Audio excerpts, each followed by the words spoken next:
तो दोस्तों, स्वागत है आपका स्वॉर्ड मास्टर्स यंगेस्ट सन के चैप्टर 7 में। पिछले चैप्टर में मुर्कन ने जिन को शैडो एनर्जी लिबरेशन का डेमोन्स्ट्रेशन दिखाया था। अब देखते हैं आगे क्या होता है। मुर्कन से मिलने के आधे साल बाद टोना ट्विंस, डेटोना और हेतोना 10 साल के हो गए और रन कैंडल फैमिली के ट्रेडिशन के अनुसार 10 साल की उम्र में बच्चों को स्टॉर्म कैसल छोड़कर जाना पड़ता है। दोनों अपना सामान लेकर स्टॉर्म कैसल से विदा हो जाते हैं। जिन उन्हें जाते हुए देखता है। स्टॉर्म कैसल में एक अलग ही माहौल है। जिनकी प्यारी मेड गिली एक खूबसूरत केक बनाकर लाती है और मुस्कुराते हुए बोलती है, happy 9th birthday young master Jin. Jin cake देखकर मुस्कुराता है। तभी अचानक खान अंदर आता है और सिर झुकाकर बोलता है, यंग मास्टर जिन, मुझे माफ करें इस अचानक के लिए, लेकिन आपसे मिलने आपकी बड़ी बहन लेडी लूना आई है। यह सुनते ही पूरे कमरे में सन्नाटा छा जाता है। गिली और खान दोनों के चेहरे पर हैरानी का भाव आ जाता है और जिन, वो भी एक पल के लिए फ्रीज हो जाता है। हमें लेडी लूना रन कैंडल के बारे में बताया जाता है। लूना रन कैंडल फैमिली की सबसे बड़ी बेटी, एक 9 स्टार नाइट, जिन्हें पूरी दुनिया द व्हाइट वेल के नाम से जानती है। रन कैंडल फैमिली में पेट्रियार्क बनने की सक्सेशन वॉर चल रही है, लेकिन लूना दीदी ने उस रेस से खुद को पहले ही बाहर कर लिया है। इसके बावजूद वो रन कैंडल सिबलिंग्स में सबसे ताकतवर है। वो अकेली रहना पसंद करती है और इसीलिए उन्होंने आज तक किसी भी भाई बहन में कोई खास इंटरेस्ट नहीं दिखाया। जिन मन में सोचता है, तो फिर वो बिना किसी नोटिस के मुझसे मिलने क्यों आई है? क्या फैमिली में कुछ हो गया, या क्या उन्हें पता चल गया कि मैं सीक्रेट लाइब्रेरी जाता हूं? जिन अपनी बड़ी बहन लूना को ग्रीट करने जाता है। लूना उसे देखकर धीरे से मुस्कुराती है।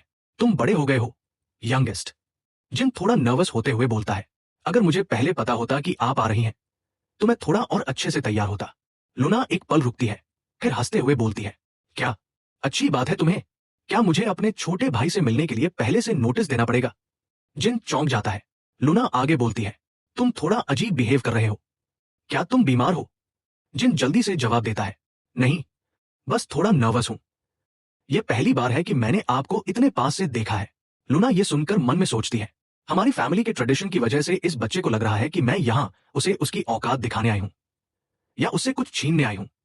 रन कैंडल का खून दौड़ता है इसमें भी। यह तो स्वाभाविक बात है, लेकिन मुझे पहले यह सोचना चाहिए था। लूना बोलती है, माफ करना यंगेस्ट, मुझे तुमसे कुछ अकेले में बात करनी है। क्या मैं गिली और गार्डियन नाइट को थोड़ी देर के लिए बाहर जाने को कह सकती हूँ? जिन एक पल सोचता है। लूना दीदी मुझसे प्राइवेट में बात करना चाहती है। मुझे नहीं पता इसकी वजह क्या है, लेकिन मुझे नहीं लगता ये कोई खराब सिचुएशन है। जिन सहमति में सिर हिलाता है।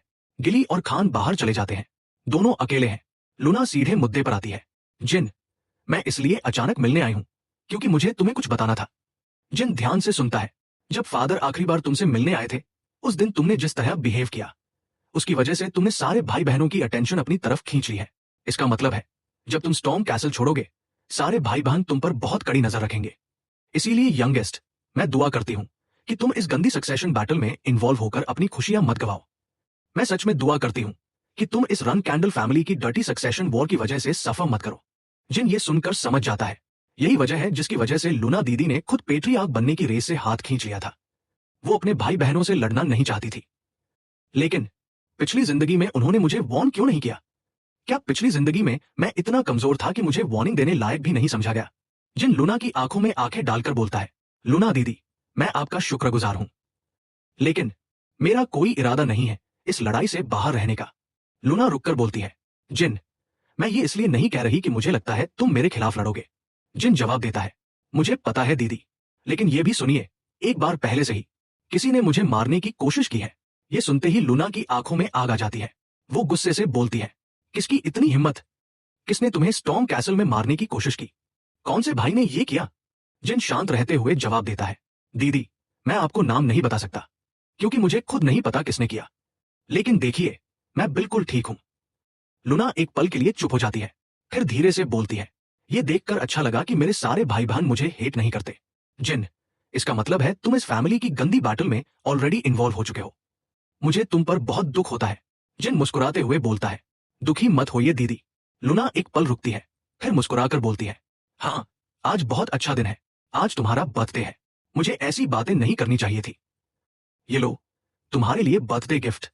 लूना जिन को एक पेंडेंट पहनाती है, फिर गंभीरता से बोलती है, सुनो, बस एक बार के लिए, जब भी तुम कहीं भी हो और कोई ऐसी सिचुएशन आए जो तुम हैंडल नहीं कर सकते, इसे तोड़ देना।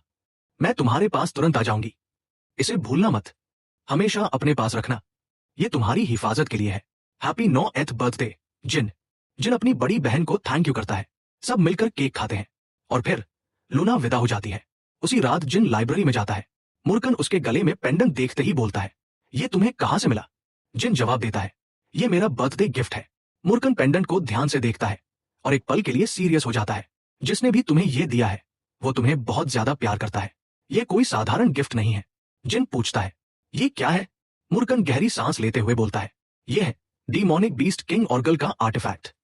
हजारों साल पहले इस एक पेंडेंट के पीछे दर्जनों राजाओं और रूलर्स ने अपनी जान गंवाई थी।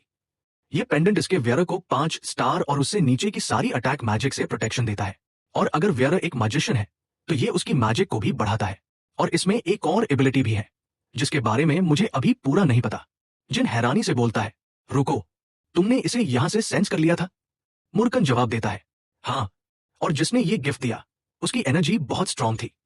वो यहां लाइब्रेरी के पास से गुजरी और उसने शायद मेरी एनर्जी भी सेंस की होगी। जिन ये सुनकर घबरा जाता है, क्या?